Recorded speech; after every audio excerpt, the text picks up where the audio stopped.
Broadcasting live from the Newsmax studio in New York City, here is Steve Malzberg.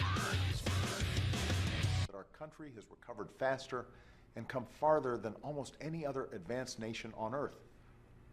But there's another trend that threatens to undermine the progress you've helped to make. Even as corporate profits are as high as ever, a small but growing group of big corporations are fleeing the country to get out of paying taxes. They're keeping most of their business inside the United States, but they're basically renouncing their citizenship and declaring that they're based someplace else just to avoid paying their fair share. All right, it's not fair, their fair share. You know the routine by now. Welcome back. Joining us now is Douglas Holtz-Aiken. He is the former director of the CBO, and he currently is president of the American Action Forum. That's AmericanActionForum.org. Douglas, great to see you, sir. Thanks for having me on. My pleasure. All right, the president now, making bad guys out of corporations again. This populist spiel of his, I haven't heard it in a while. Now he's taking it in a slightly different direction, and that's corporations that are moving overseas. He wants to make it illegal. Can he do that? And first of all, is he right about what he's saying? Well, first of all, when the president pivots back to the economy, it usually means that he's got problems elsewhere. And in this case, he's got them all over the globe. So we're back to yelling at big U.S. corporations. Let's remember what these deals are.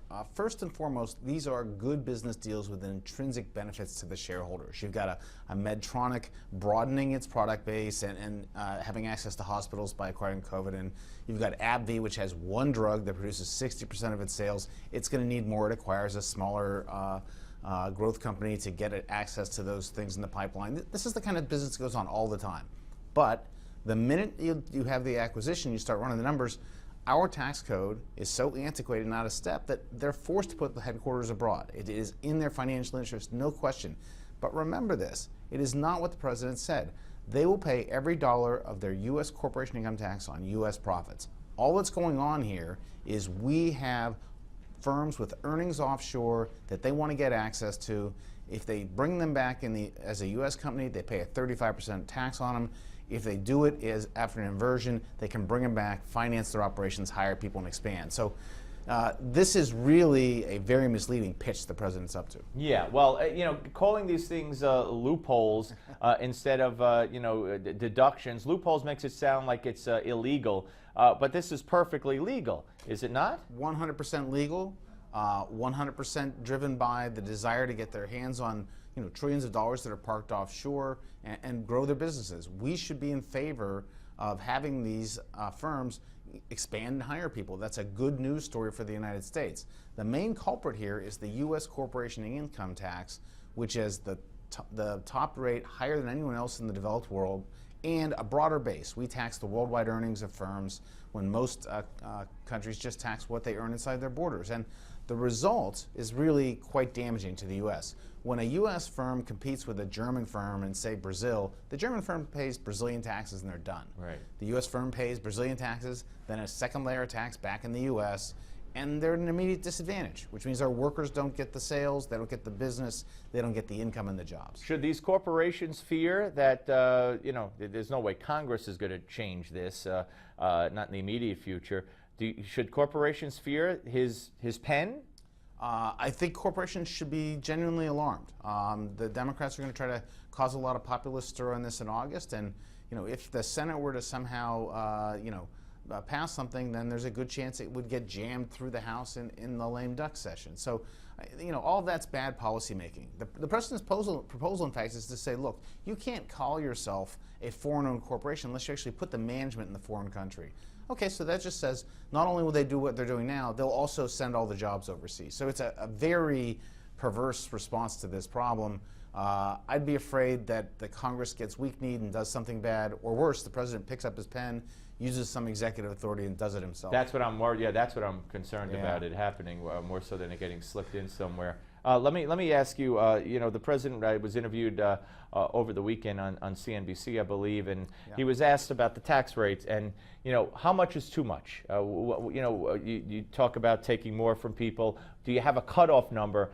And he doesn't have a cutoff number. No. And then he goes into, of course, these loopholes, and anybody who takes advantage of it, and then he talks about billionaires shouldn't pay a lower rate than their secretary. Meanwhile, he's taking advantage of loopholes. He only pays 20-some-odd% on his income through loopholes, which are deductions and legal and ethical. He gifted his kids the maximum a few years back, which is a loophole. So he makes villains out of those who take advantage of the tax code. Well, he does the same thing. Yeah, it's utterly hypocritical. There's no doubt about that. And let's remember, one person's loophole is some Congress's policy, and they were put there for a reason. So to somehow demagogue the people who take advantage of it in a legal fashion is really just disrespectful in my view of the process which produced the tax code.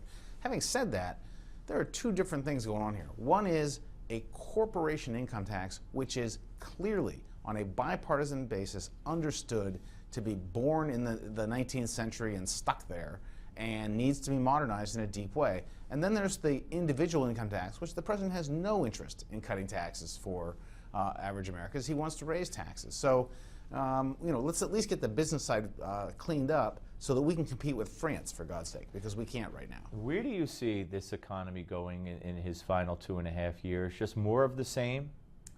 Look, it's likely to be more of the same. Everyone's eagerly awaiting the Wednesday GDP report and saying, gee, we could get 3.1, 3.2% growth in the second quarter. Guess what that means for the first half of 2014? Zero. Breaking even. And there's no upward momentum that I can discern, and as a result, we can expect more of the same unless the playbook gets changed. And I see no inclination on the part of this White House to change its playbook. Yeah, and the housing market, I think today, that was a bad number today. And then the unemployment numbers come out again, and we just were on this treadmill, 200, a little less, a little more, and it's great, and jobs are created. They're celebrating, right? They're celebrating. Meanwhile, the jobs are non-paying, and people are leaving the workforce, and everybody's making half of what they made.